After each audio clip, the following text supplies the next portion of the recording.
match that you were involved with in Montreal, I guess, was your boxing match against Owen Hart with George Chuvalo as the special guest referee. No, George Chuvalo was, was Owen Hart's with Owen Hart's manager. He trained with, he was Owen Hart's trainer, and he was his corner man during the match. And your father was your corner man. I had Dino Clavet, which was a professional boxer, and my father in my corner.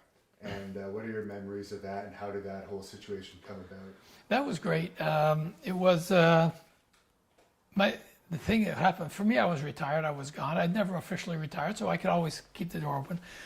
My son, I retired 5 months before my son was born, so he never saw me in the ring. When he was at that point he was 7 years old when I did the match. When he was asking me about it and stuff, he was 6 years old. He said, "Dad, am I ever going to see you in the ring?" Because he was watching me as a commentator, watching me doing interviews, watching the WWF. "Am I ever going to see you in the ring? I'd like to see you wrestle," and this and that. I said, "Oh, I don't know. I don't think so. Oh, I'd love to see you," and this and that. I have one son. What do we do for our kids, huh? Get back into shape and get back into the ring.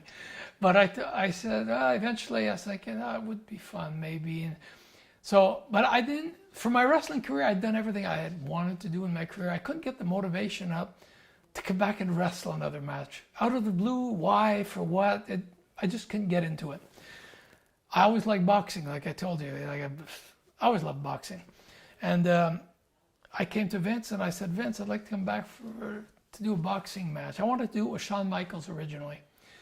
But at that point, evidently, we'd have a boxing match. I was going to go over in the boxing match, and Brett had left.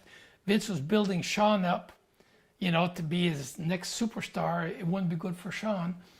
So, and I understood that perfectly, but I just suggested Shawn because we'd worked together as the Rockers, this and that, and I knew he was a good worker. I said, he's in great shape.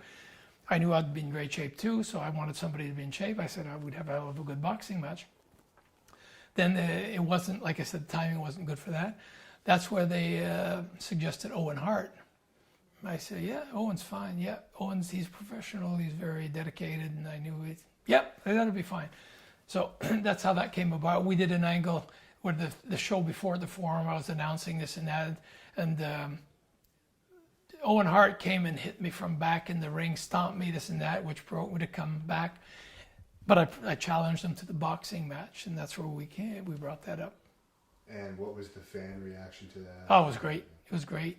It's funny because our business is at work, but I trained 6 months for that one match. I was running every day. I was doing 1,500 sit-ups a day, jumping rope for 30 minutes a day. I was doing 10 rounds of heavy bag, speed bag, running 3 miles every day.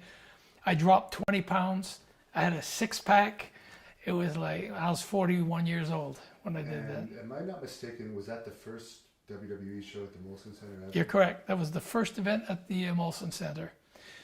So we were on that card. It was a hell of a turnout too. So you were involved in the last major show at the Forum. Yep. And the first at the Molson Center, which is now the Bell Center.